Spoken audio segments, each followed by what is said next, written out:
বাংলাদেশে যদি কোনো কোঠা ব্যবস্থা চালুই থাকে তাহলে অবশ্যই প্রবাসীদের কোঠা রাখতে হবে।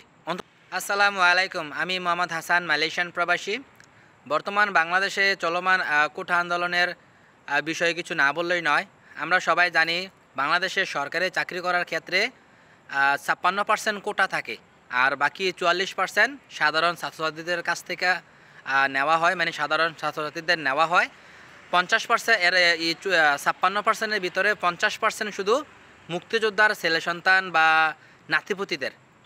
তো আমার কথা হলো, আমাদের দেশ স্বাধীন করার জন্য মুক্তিযোদ্ধারা যথেষ্ট ভূমিকা পালন করেছে, তাদের অবদান আমরা কোনো দিন ভুলতে পারবো না। মুক্তিযোদ্ধারা যুদ্ধ করার কারণে আমাদের দেশ স্বাধীন হয়েছে, দেশের জন্য তারা জীবন দিয়েছে।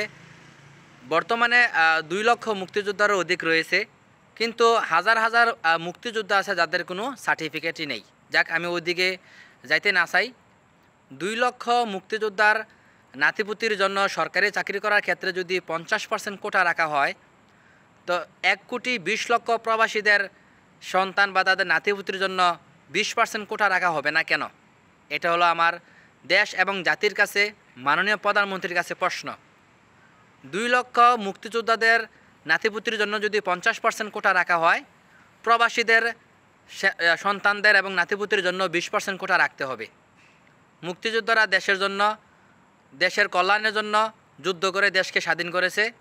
ঠিক তদ্রূপ গত 53 বছর যাবৎ প্রবাসীরা দূর প্রবাসে 36 ডিগ্রি 40 ডিগ্রি তাপমাত্রার নিচে কাজ করে, মাথার ঘাম পায়ে ফেলে অনেক পরিশ্রম করে, খেয়ে না খেয়ে প্রতি মাসে প্রতিদিন হাজার হাজার রেমিট্যান্স দেশে পাঠাইতেছে, এবং এই রেমিট্যান্স পাঠানোর জন্য আমাদের দেশের অর্থনীতি সচল এখনও পর্যন্ত।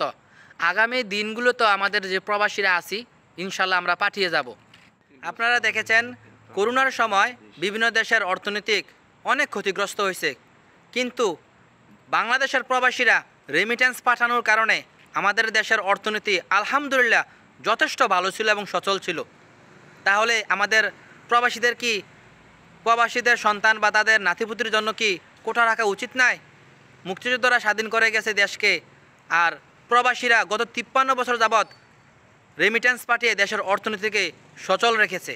বাংলাদেশে যদি কোনো কোঠা ব্যবস্থা চালুই থাকে তাহলে অবশ্যই প্রবাসীদের কোঠা রাখতে হবে, অন্ততপক্ষে 20%। আর যদি বাংলাদেশে বর্তমান আন্দোলন করতেছে কোটা সংস্কার বা কোটা বাতিল, যদি কোটা বাতিল হয়ে যায় তাহলে কোনো সমস্যা নেই। মেধার মাধ্যমে দেশের সরকারি চাকরি করবে, আলহামদুলিল্লাহ। যার মেধা থাকবে সেই চাকরি করবে, যার মেধা থাকবে না সে চাকরি করবে না।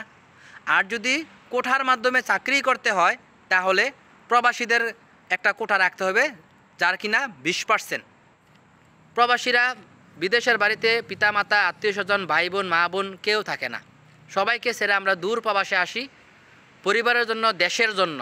2 লক্ষ মুক্তিযোদ্ধাদের নাতিপুতির জন্য, সন্তানের জন্য 50% কোটা রাখা হয়, তো 1,20,00,000 প্রবাসী রয়েছি আমরা, যারা প্রতিনিয়ত রেমিট্যান্স পাঠিয়ে, বিদেশ থেকে রেমিট্যান্স পাঠিয়ে দেশের অর্থনীতিকে সচল রাখতেছি। তো আমাদের সন্তান বা আমাদের নাতিপুতিদের কেন কোটা দেওয়া হবে না? মুক্তিযোদ্ধারা দেশে যুদ্ধ করেছে 9 মাস, তারপর আমাদের দেশ স্বাধীন হয়, আর প্রবাসীরা যুদ্ধ করতেছে বিদেশের বাড়িতে যুগের পর যুগ, দেশের জন্য, দেশের উন্নয়নের জন্য, দেশের অর্থনীতি ভালো হওয়ার জন্য। তাহলে আমাদের কেন কোঠা রাখা হবে না? এই প্রশ্নটা আমার দেশ এবং জাতির কাছে। বাংলাদেশে যদি কোঠা ব্যবস্থা থাকে তাহলে অবশ্যই প্রবাসীদের কোঠা রাখতে হবে। দেশের নিরীহ ছাত্রদের কিভাবে নির্যাতন করতেছে আওয়ামী লীগ এবং পুলিশ প্রশাসন দ্বারা, এটা আমরা সবাই দেখতেছি। শুধু এতটুকুই বলবো তাদের উদ্দেশ্যে, ক্ষমতা বেশি দিন থাকবে না। ফেরাউনেরও যথেষ্ট ক্ষমতা ছিল, অনেক ক্ষমতা দিয়েছিল আল্লাহ, আবার সেই আল্লাহ নীল নদের মধ্যে ডুবাই মারছে। তো আপনাদেরও যারা চাকরি রক্ষা করার ক্ষেত্রে অথবা গদি রক্ষা করার ক্ষেত্রে নিরস্ত্র ছাত্রদের মারতেছেন, অত্যাচার করতেছেন, আপনারা কখনো ছাড় পাবেন না। ইনশাআল্লাহ আল্লাহ তাআলা আপনাদের জন্য ভালো কিছু রাখছে, এবং দোয়া করে আল্লাহ তাআলা বাংলাদেশের মাটিতে যাতে এই আওয়ামী লীগ, ছাত্রলীগ এবং পুলিশ প্রশাসনের কিছু করে সেটা যাতে আমরা দেখে যেতে পারি। সবাই ভিডিওটা শেয়ার করবেন। আসসালামু আলাইকুম।